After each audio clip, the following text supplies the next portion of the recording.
Yarangi, Yangubura, Mandugini Ganangara, Nunangula, Maran Garagi, Yarangi, Kulitang Buru.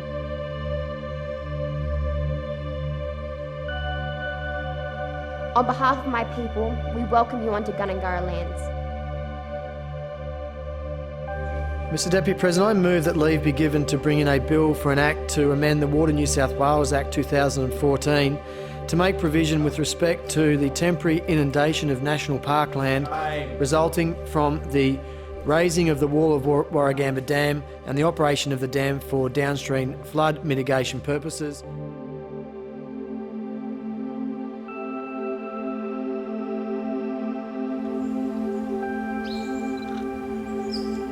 So the creation story of this area is that the serpent Garangach, who was a relative or like a descendant of the ancestral rainbow serpent, was the being that created the river, cave, valley systems of Warragamba.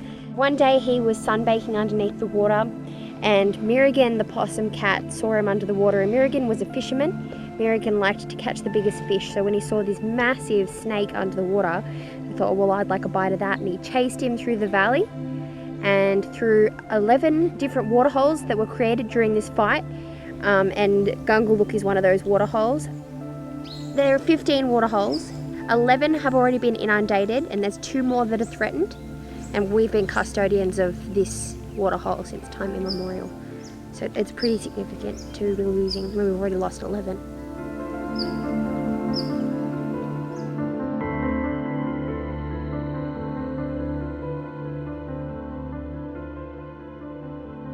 The 3 million tonnes of concrete you see behind me is the boundary that represents the 2 key issues in the Give a Damn campaign. Upstream, we have all the environmental and cultural issues associated with raising Warragamba Dam, the national parks, the Dreamtime stories, the World Heritage Area. Downstream, we have the Western Sydney community that is currently busting at the seams from overdevelopment, which this dam wall, if it's raised, will cause even more of. These 2 issues come together to give us the Give a Damn campaign.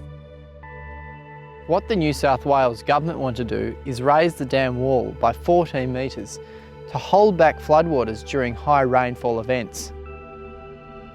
If this happens, up to 65 kilometres of wilderness rivers and streams and 4,700 hectares of World Heritage listed national parks will be inundated, scarring valleys and Aboriginal cultural sites forever. This is the Natai River. If we go ahead and we raise Warragamba Dam, this is what's going to happen to so many other Blue Mountains wild rivers, the Kalmung, the Coxes, the Kadumba, the Little River, the Wallandilly, all set to become a wasteland, just like this.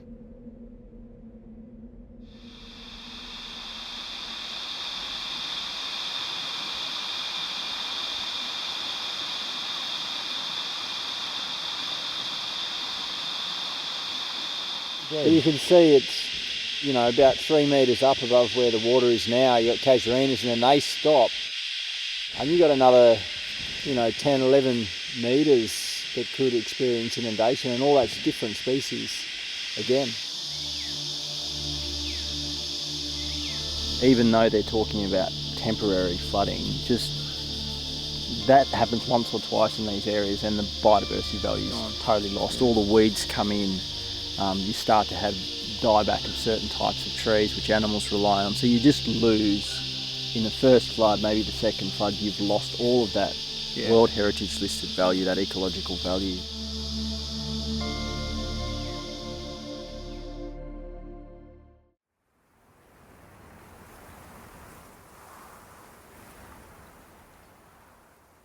We're down in the lower Kadumba River Valley, and this is the Camden white gun, the Eucalyptus benthami. This is a species which is listed as a threatened species. A lot of the populations on the Nepean River at Camden have disappeared due to development, but also due to sand mining. And this is a wild population here at the lower Kadumba River Valley, which is pretty well protected from development other than the possibility of raising of Warragamba Dam, which would flood these populations and put them at risk. The problem with this proposal is that Infrastructure New South Wales don't even recognise there's an issue with things like flooding national parks or flooding World Heritage. They haven't factored that into their consideration of the proposal, and I'm sure that Cabinet never considered the significant values of this valley. Thank you, Mr. Chairman. I'm a bit of a fish out of water here, if I might say. Everybody else has significant scientific expertise, and I will speak to the politics. But I do so in the context of what I regard as being a total crisis of environmental policy in this jurisdiction at the moment. We've seen a world-class catchment management system dismantled. We've seen the subversion of the Murray-Darling Basin Plan. We've seen the degradation of the National Parks and Wildlife Service, which was once regarded as one of the 5 outstanding such services in the world. My question back to this government and everyone else, since when does development run this country? At what expense are we willing to go to destroy Aboriginal heritage? Fundamentally, they're just showing, true to form, they actually do not care about national parks. They do not care about World Heritage listing. For them, it's an inconvenience. So immensely frustrating to hear government try to undermine the value that has been protected now for generations in this World Heritage listed area. One of the earliest bushwalkers out in the Blue Mountains, out for pleasure, were Miles Dunphy and his mates. But they carried fairly heavyweight swags and axes and all those sort of things. And Dad had come from a background of lightweight camping in England and using Norwegian packs and those sort of things. So when he started manufacturing packs, he made this lightweight equipment, which then allowed a lot of people to get out in the bush much more easily, and it allowed women to get out in the bush as well. And I think that then sort of led to a lot more young people getting out there and becoming activists in saying, hey, this bush is disappearing, we need to do something about it. And Miles had these superb maps of the areas that he believed should be made parks. There's big swathes of park declared now, and they're very important conservation areas.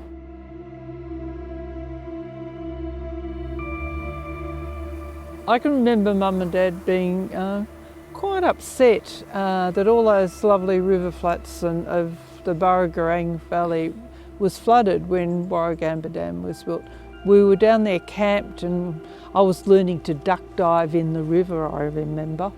But we could look up on the cliffs, and there were these big white marks to show what would be the water level. And it was a pretty confronting feeling to think, goodness me, this whole entire area is going to be underwater. Right, can you hear me in the back, Bob and everyone? You do.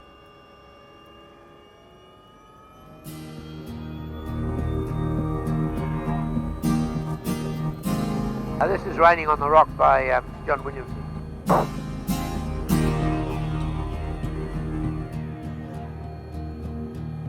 Pastel red to burgundy and spinifex to gold. We've just come out of the mulga where the plains forever roll. And Albert Namatjira has painted all the scenes, and a shower has changed the lustre of his land. So we can see the dam now. As you can see, it's down a bit, probably about 10 metres. The problem about raising the dam is, when will enough be enough? And I can tell you, for the developers, enough will never be enough. The greed is unlimited, and they'll want Sydney to go to 10 million and then 20 million. So one day you have to say, let's live in balance. And this would be a good example of saying, let's stop now. The people who are pushing for raising the dam will say it's a safety issue, and you can use safety to just about address anything in life, sometimes dishonestly. I know from the Franklin campaign 35 years ago that it's only when communities get going that assets, natural assets of enormous importance to us all, get saved. Leave it to the politicians, leave it to the powerful lobbyists who are wanting them to raise this dam and destroy more of this valley. They'll go ahead. But when the public gets active, they get worried. And that's when things change.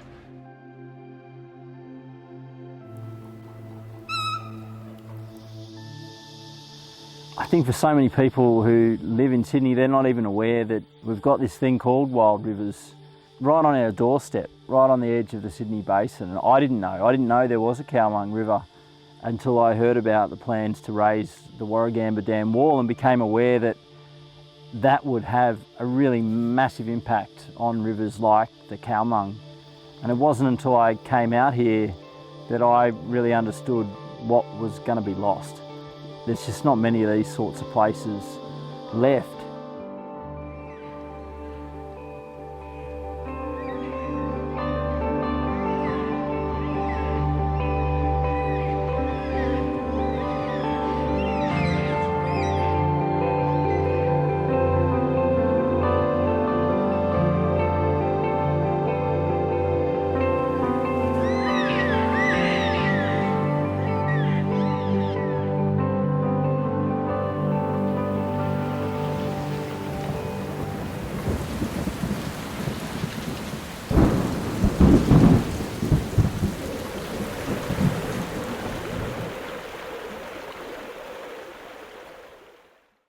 There's been a lot of discussion and talk about some of the impacts of raising the dam wall, but there's been almost no attention to the water quality issues. I'd be very concerned about increased natural organic matter, the organic carbon that leaches out of soils and leaves and into the waterways. So you need to add more chlorine to react away all of the natural organic matter. Disinfection byproducts are very carefully controlled in drinking water systems because we know that they are associated with adverse health outcomes, including cancer and particularly bladder cancer. From my perspective, water quality is the most important aspect. That is why Warragamba Dam is here, and we should not be taking any activities that put the quality of Sydney's drinking water at risk.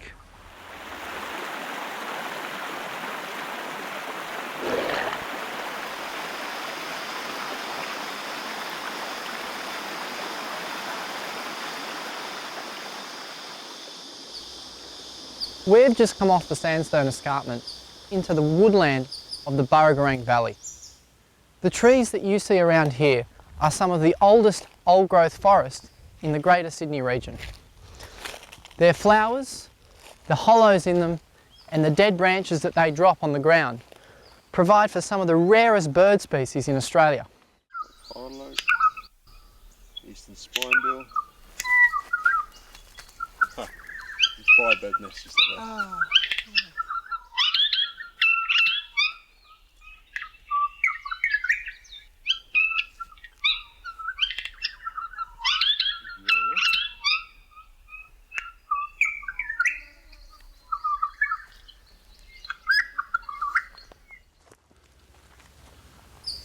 The Regent honeyeater is generally a very dark honeyeater. It's black with fleshy wattles around by the eye, and then it's got the bright yellow or gold back and scalloping, and this is what makes it look fantastic. In the last 50 to 100 years, it's definitely, the tide has turned against this bird and populations have plummeted. This is a typical area of where it is found, and of course it's under threat. Painted. Honeyeater. Wow. It's a little bit in the distance, but it's just... Painted honeyeater. It's another threatened species, but this is very far east for them. So if we can try and preserve or conserve Regent honeyeater habitat, we basically save this whole suite of threatened species as well. Oh. If this gets flooded, the whole thing will get wiped out. It'll be gone. Yeah, the trees die. And, Painted honeyeaters will go. Yeah. Regents will lose breeding habitat.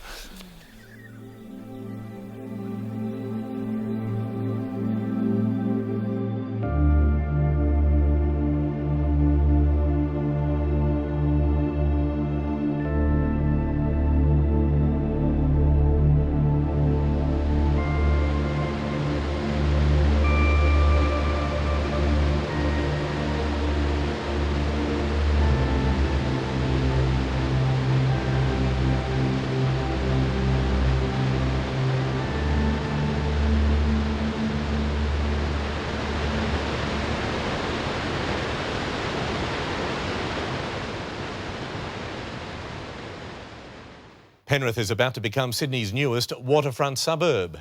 To describe this site as huge would be a massive understatement. 10 of Sydney's centennial parks could squeeze in here, and it's larger than our CBD, a big area only equalled by some very big plans.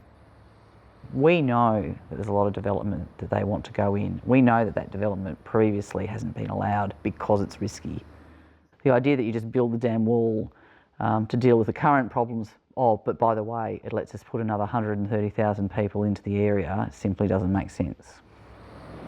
We're on tour with this Sport and Recreation Minister, Stuart Ayres. Penrith Lakes also happens to be in his electorate. The scale of this is just so large, and it's the jewel in the crown for the people of Western Sydney. As far as your eye can see to that tree line, all the way around, that's the urban developable land. What we have found out in recent months is the dirt coming out of the WestConnex project in its tunnels and cuttings is being dumped here just behind me to raise the level of the floodplain. But what is being done is actually a disaster waiting to happen. These houses will be flooded anyway. They simply cannot be protected even with a higher Warragamba Dam wall. That's because as much as 45% of the flooding in the valley comes from rivers that are not controlled by the Warragamba Dam. The Hawkesbury-Nepean Valley is one of the most flood-prone places in Australia, and that's why we need some serious long-term strategies to manage that.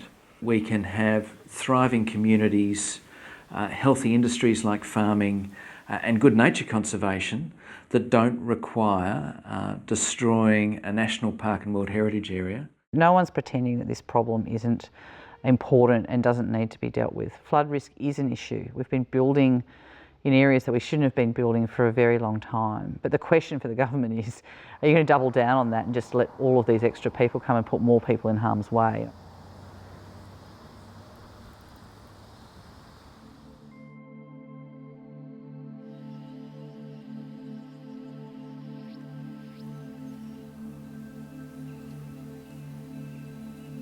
So over on the other side up there is the remains of our family property.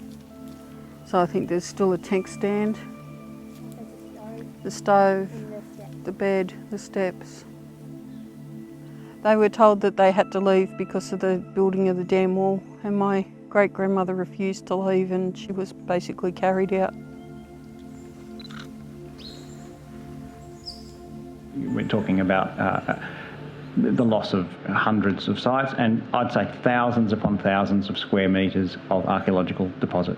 In the inundation area there's probably up to at least 500 archaeological sites with tangible evidence. But you've got to remember it is one big site because the whole area is covered by a creation story. You can't tell an Aboriginal story properly unless you're in the location. If we break the song line, it means we can't tell the story properly. And then we have to tell another story, the story of how the government, in their wisdom, has broken a song line again and destroyed culture. Now we see a proposal in which the government is proceeding in apparent ignorance of the national and international significance of the World Heritage status of the Blue Mountains National Park. What is the point of World Heritage listing if you give something the highest protection if you're just prepared to discard it?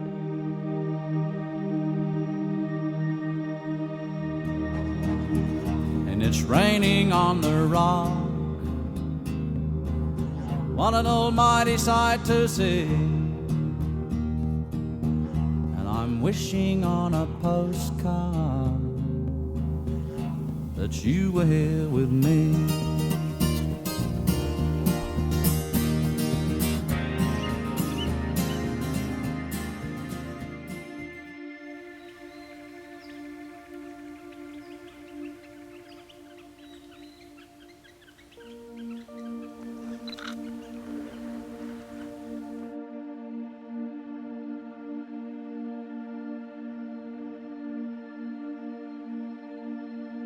So the bunyip was going to push this rock from up at the top of the hill. Was he going to push it?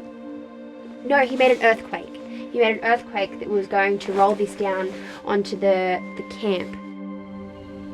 That's pretty amazing, isn't it? But you've actually got a site you can relate back to one of your stories. There's not many like that, is there? No.